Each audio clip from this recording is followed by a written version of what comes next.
Hello, welcome, Cabbage here. Let's talk about Dyna, and she is like the sequel to Hakwa, a kind of a secret event which sometimes randomly appears after other quests as you beat them. And then, yeah, Dyna and Hakwa, they have a few things in common, but they have more things different, I would say. But yeah, if we look at the screen here, we can see that I just finished Blue Lobster. I was playing the Blue Lobster quest, just the standard quest that appears during the day. But apparently it appears after quests that you do in the library as well. That's just like Hakwa. But yeah, you beat the quest, and then this thing appears where Dyna is going to come. And then this does not take you immediately to Dyna's quest. This is another place where it's different from Hakwa. So yeah, let's move over into the end screen, or the reward screen. So we'll hit OK here.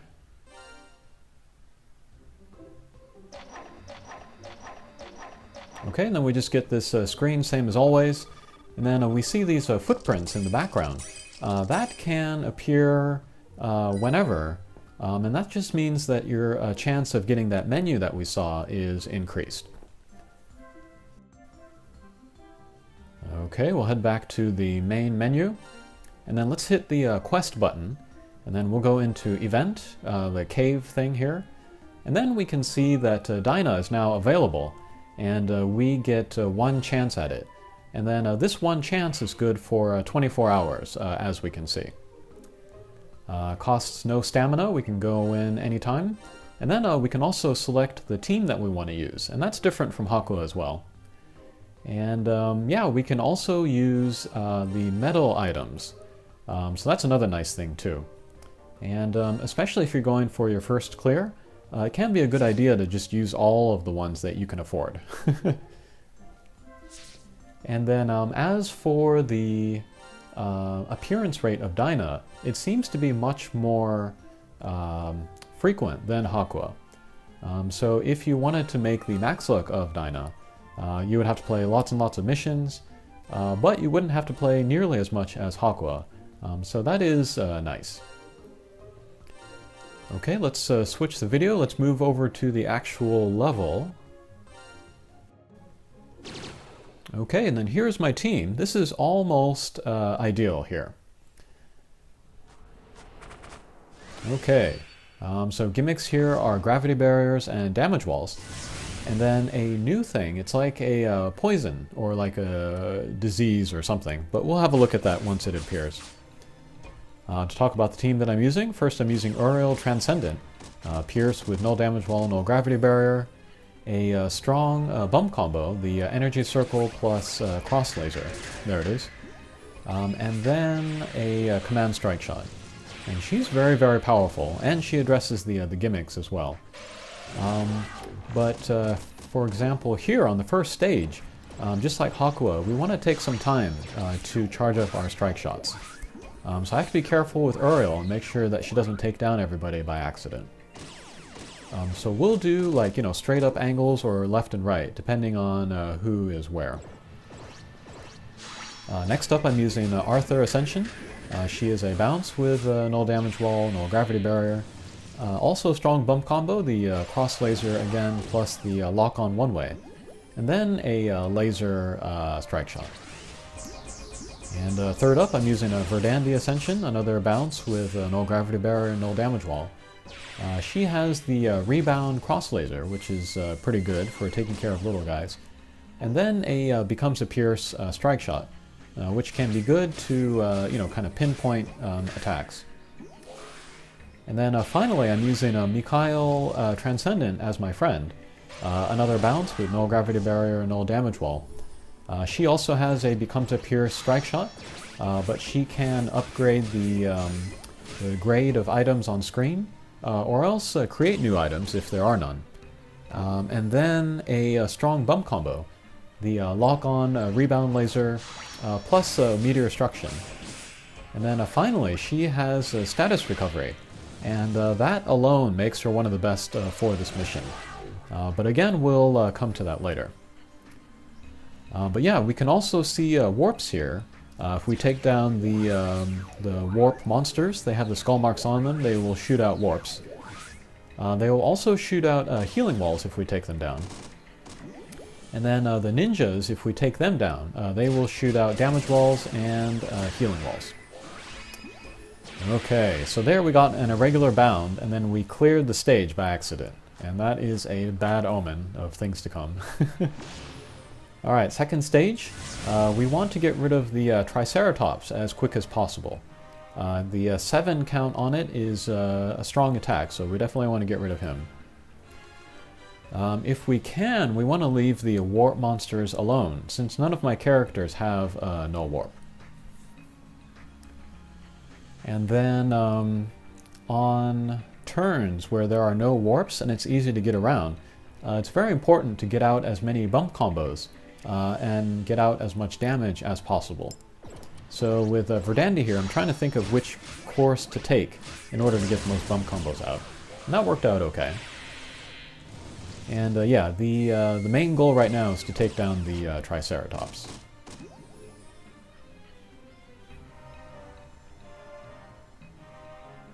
So again, here with Mikhail, I am thinking very hard about how to get the most damage out. And yeah, there are also these sling-style panels, so kind of every turn you have to put a little bit of thought into it. Okay, that was pretty good. We got rid of the zombies, so there will be no more revival. But we also got rid of the warp monsters, so now we have all these warps out. And then I could have a clear shot through the boss into Mikhail, but there is that sling-style panel there, so I have to think about how this is going to work. Okay, and then finally, maybe I should have said this first, but the order in which your monsters are in your team, it matters. And also matters like which monster you finish a stage on. And then ideally you want to finish each stage either with Mikhail or the two characters before Mikhail. So there we accomplish that. And then when it becomes Mikhail's turn, it will be an even-numbered turn. And then the reason for that is because Dyna, every other turn, she will shoot out that disease cloud. So we'll look at that here. Okay, disease cloud comes out, and then it is Mikhail's turn. So if it had went on somebody else, it would have been very easy for Mikhail to move and then get rid of that disease. If it goes on to Mikhail though, there's nothing we can do about that. So she'll take the 8,000 damage, and then it will go away. Yeah, but if we hit another character with the disease, with Mikhail, it'll go away and we won't take the damage. However, if we hit a character with that disease, with another one of our characters, without status recovery, they will pick up the disease as well, and then that can really, you know, ramp up the damage. So here on Arthur, we definitely do not want her to hit any other character, so we'll just do an up and down angle, take the damage, and then move on. Okay, but on turns where nobody has the disease, this is the best chance to do damage, so we'll try to get out as many bump combos as we can. Okay, disease comes out again, goes on to Verdandi, so with a Mikhail, let's try to hit Verdandi with Mikhail. So we'll become a Pierce, go through the boss, hit Verdandi, get rid of the disease, and then save ourselves a little damage. And then, yeah, that is why it is important to clear each stage, either with Mikhail or, in this case, Arthur. Because if Mikhail acts on an odd number turn, she'll never get a chance to cure the disease, so. And then, it's very tempting to place Uriel in that second position, because it would be pretty easy to clear a stage with her. But the thing is that you want her to act on a stage where there is no disease anywhere. And the reason for that is because she has the command strike shot, where everybody moves everywhere. And then if you use the command strike shot and somebody has disease, the chance of that disease character of hitting other characters is very high. So you might end up with a team full of characters with disease. So that's why we want Uriel to act first or third. Okay, but we managed to get the turn count right on the beginning of this stage as well. So now with Mikhail, we can cure Uriel's disease. So let's use Mikhail's strike shot. Will become a pierce. We will hit Uriel and then get a lot of bump combos out as well. And then let's see if we, we created that item in the left, that heart there. And then we also upgraded the hourglass in the lower right, so. Yeah, and then hearts are pretty important for this mission because there are damage walls, of course, or the healing walls, but we might take down all of the guys and so run out of healing walls. And so there would be no way for us to heal ourselves except for hearts. So that's why we want to save hearts as a last resort. Okay, Uriel has disease. We will try hard with Arthur to not hit her. So we'll get some healing in there instead, so that's fine. Okay, Verdandie's turn. Let's get out as much damage as we can. But we do not want to take down the boss, because we want to clear the mission, clear the stage with either Mikhail or Arthur. So here on Mikhail's turn, let's try to beat the stage. Okay, great. And we picked up the hourglass, so everybody's strike shot gets sped up. And then just like Hakwa, if we take down the mini-boss before she runs away, then we can get a drop. And yeah, we can get up to 3 drops per run, just like Hakwa. Okay, so here comes the boss sequence, and we are starting again on... our turn count is good, because Mikhail will act on an even number turn, so we can cure the disease. Okay, goes on to Verdandie there. We'll just leave her alone with Arthur. So with Arthur, we'll just do a left and right. My finger slipped, however, and I got a very poor shot on Arthur. Bad positioning there.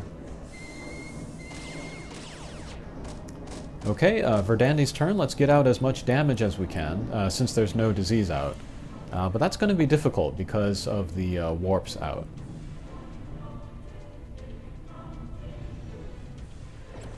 Alright, so let's just do an up and down, down and up attack. Very conservative. Okay, that is fine. Okay, so Mikhail gets the disease. She can't heal herself, so we'll just do a conservative angle, make sure she hits nobody else. But we got an irregular bound. We pass the disease on to Uriel. Mikhail takes the damage, and then Uriel will take the damage next turn. Except we died. So I felt like I was doing really well in the mission, but the irregular bounds and then my finger slip, they got me, so that's very frustrating. But hopefully that was useful as kind of a teaching tool to let you know how to get Dyna and how her mission works, and then how to presumably beat her. Okay, hopefully I run into Dyna again, and then beat her so I can show you that, and then maybe show her in a monster review video. Okay, thanks for watching, and we'll see you again. Take care.